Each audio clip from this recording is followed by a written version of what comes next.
राज्यामध्ये मोठ्या प्रमाणात अतिवृष्टी झालेली आहे। साधारणपणे गेल्या 3-4 दिवसातल्या सगळ्या अतिवृष्टीमध्ये जवळपास 12 ते 14 लाख एकर जमीन ही त्या ठिकाणी त्याच्यावरची पिकं जी आहेत ती बाधित झालेली आहेत। काही प्रमाणात जनावरांचं नुकसान झालेलं आहे।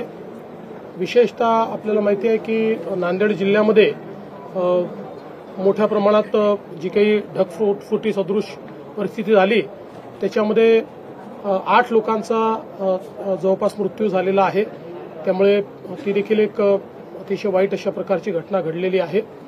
ओव्हरऑल आता परिस्थिती बऱ्यापैकी नियंत्रणात आहे।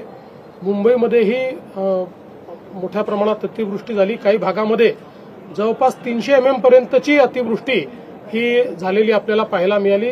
म्हणजे एक प्रकारे ज्याला आपण रेकॉर्ड पाऊस म्हणतो अशा प्रकारचा पाऊस पडलेला आहे।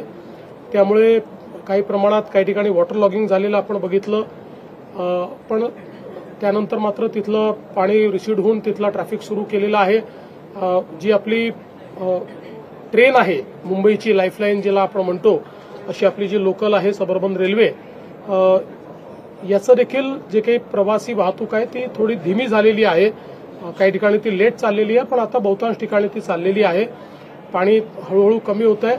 विशेषतः मिठी नदी जी आहे ही धोका पातळीवर त्या ठिकाणी गेल्यामुळे सुरुवातीच्या काळामध्ये 400-500 लोकांना आपल्याला तिथनं इव्हॅक्युएट करावं लागलं, पण आता तिचंही पातळी हळूहळू कमी होते। पण पुन्हा पुढच्या काळामध्ये पावसाचे काही त्या ठिकाणी भाकितं किंवा पावसाच्या संदर्भातले फोरकास्ट हे काही देण्यात आलेले आहेत।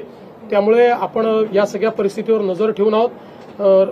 आपले जे राज्याचे उपमुख्यमंत्री आहेत एकनाथराव शिंदेजी हे स्वतः त्या ठिकाणी रस्त्यावर जिथे प्रॉब्लेम्स आहेत तिथे गेलेले आहेत। मिठी नदीवर देखील ते गेलेले आहेत आणि त्या ठिकाणी सगळ्या गोष्टी नियंत्रणात आणण्याचा प्रयत्न चाललेला आहे। आपल्याला कल्पना आहे आपण सुट्टी देखील दिलेली आहे जेणेकरून लोकांवर जाण्याचा ताण पडू नये आणि जास्तीत जास्त लोकांना वर्क फ्रॉम होम देखील जिथे शक्य आहे तिथे करण्याच्या संदर्भातले निर्देश आपण त्या ठिकाणी दिलेले आहेत। आणि आता या क्षणी परिस्थिती बऱ्यापैकी नियंत्रणात आहे, पण पुन्हा पाऊस आणि संध्याकाळी हाय टाईड देखील आहे। त्यावेळी परिस्थिती अजून मला असं वाटतं क्लोजली वॉच आपल्याला करावी लागेल आणि त्या संदर्भातल्या उपाययोजना या आपल्याला कराव्या लागतील। अनेक नद्यांची पाणी पातळी इशारावरून आता धोक्याकडे चाललेली आहे। जर सखल भागामध्ये गावांमध्ये पाणी शिरलं तर काय नियोजन असणार आहे? एनडीआरएफ एसडीआरएफला तैनात आता एनडीआरएफ एसडीआरएफला अलर्टवर ठेवलेलं आहे। बहुतांश नद्या इशारा पातळीवर आहेत, काहीच नद्या इशारा पातळीच्या वर चाललेल्या आहेत।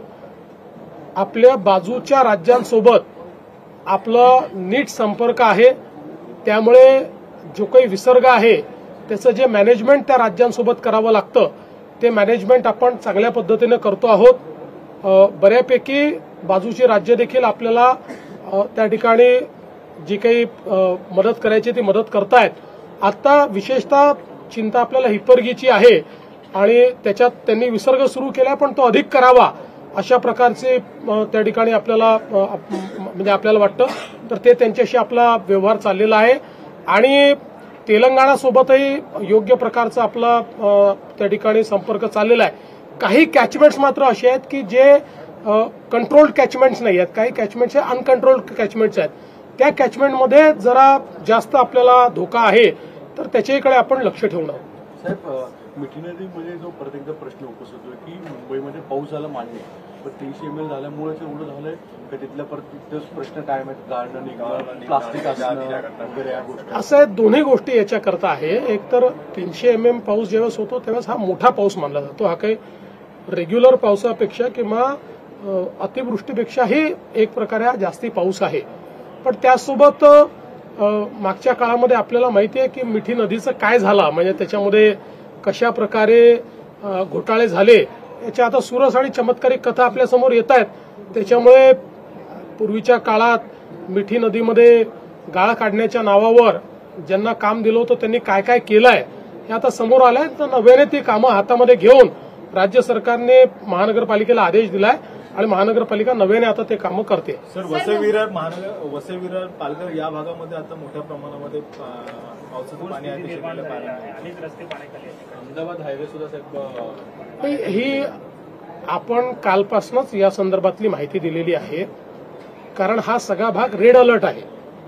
आपल्याला माहिती आहे की जो पूर्वी महासागर आहे, महासागराचा पूर्वी जो भाग आहे, याच्या भागामध्ये एक लो प्रेशर बेल्ट तयार झालेला आहे.